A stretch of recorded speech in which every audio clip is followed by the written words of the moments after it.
Assalamualaikum warahmatullahi wabarakatuh. Salam sejahtera untuk kita semua. Shalom. Perkenalkan, nama saya Maureen Perumailai dengan NIM 0625111003 dari Program Studi Teknologi Laboratorium Medis Fakultas Ilmu Kesehatan dan Teknologi Universitas Binawan. Di sini saya akan menjelaskan sedikit tentang pemeriksaan hematologi dan kimia klinik.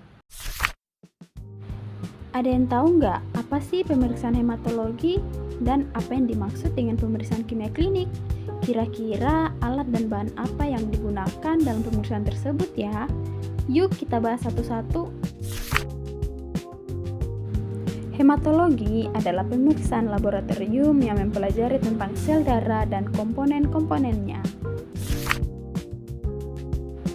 Parameter hematologi ada eritrosit atau sel darah merah, leukosit atau sel darah putih, trombosit, hemoglobin, dan hematokrit.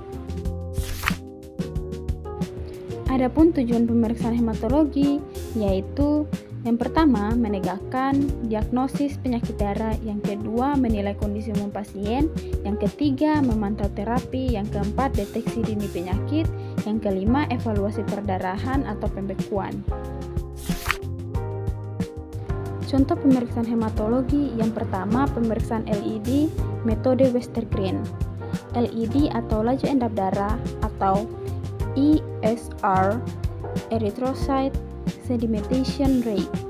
Dengan metode Westergren adalah pemeriksaan untuk mengukur kecepatan pengendapan eritrosit atau sel darah merah dalam plasma selama waktu tertentu, biasanya 1 jam.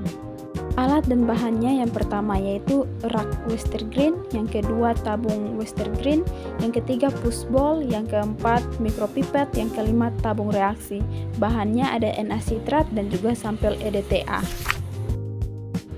Yang kedua ada pemeriksaan hematokrit menggunakan metode mikrohematokrit. Pemeriksaan metode mikrohematokrit adalah pemeriksaan laboratorium untuk mengukur persentase volume sel darah merah atau eritrosit dalam darah menggunakan tabung kapiler kecil atau mikro. Adapun alat dan bahan untuk menunjang pemeriksaan tersebut, yang pertama ada tabung hematokrit, yang kedua ada sentrifus hematokrit, yang ketiga ada skala hematokrit, yang keempat ada wax, yang kelima ada tabung EDTA, dan bahannya yaitu sampel darah EDTA. Yang ketiga ada pemeriksaan hemoglobin dengan menggunakan metode Sahli. Metode Sahli atau acid hematin method adalah pemeriksaan hemoglobin dengan cara mengubah hemoglobin dalam darah menjadi asam hematin menggunakan larutan asam klorida atau HCl, kemudian warnanya dibandingkan dengan standar warna pada alat Sahli.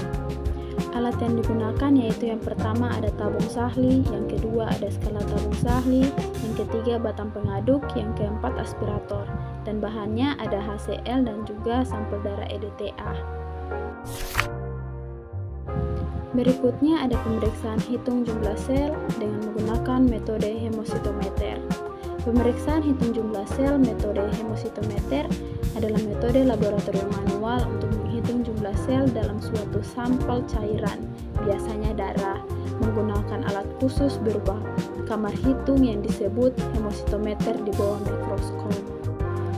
Adapun alat yang digunakan untuk menunjang pemeriksaan tersebut yaitu yang pertama ada bilik hitung, yang kedua ada deglas, yang ketiga ada pipetoma, eritrosit, leukosit, trombosit, yang keempat ada mikroskop, yang kelima ada aspirator, yang keenam tabung reaksi.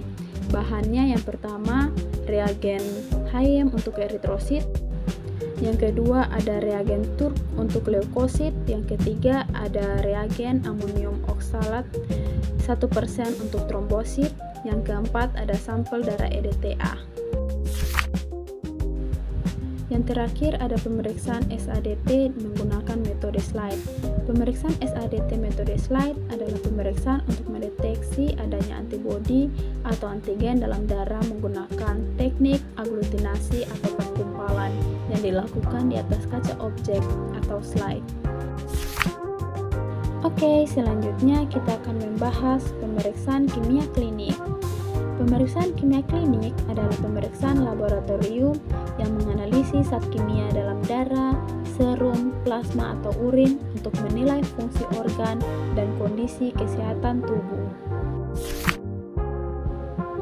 Adapun tujuan pemeriksaan kimia klinik, yang pertama menilai fungsi ginjal dan hati, yang kedua mendeteksi diabetes mellitus, yang ketiga mengetahui gangguan metabolisme, yang keempat monitoring terapi pasien. Adapun beberapa contoh pemeriksaan kimia klinik, diantaranya yang pertama pemeriksaan glukosa, yang kedua pemeriksaan fungsi ginjal, yang ketiga pemeriksaan fungsi hati, yang keempat profil lipid, yang kelima pemeriksaan elektrolit, yang keenam pemeriksaan protein. Berikut ada cara menggunakan mikropipet. Penggunaan mikropipet dilakukan dengan mengatur volume, memasang tip, menyedot cairan pada first stop, lalu mengeluarkannya hingga second stop agar volume yang dipindahkan akurat. Ada tips penting nih biar kalian gak salah menggunakan mikropipet. Yang pertama, pegang mikropipet tegak saat mengambil cairan. Yang kedua, jangan melepaskan plunger terlalu cepat. Yang ketiga, menggunakan tip baru untuk setiap sampel. Yang keempat, hindari menyentuh dinding wadah saat mengambil cairan.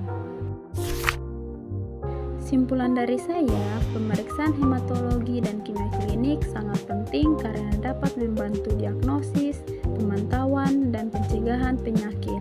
Selain mengetahui jenis pemeriksaan, kita juga harus mengetahui alat dan bahan serta metode yang digunakan untuk menunjang pemeriksaan tersebut.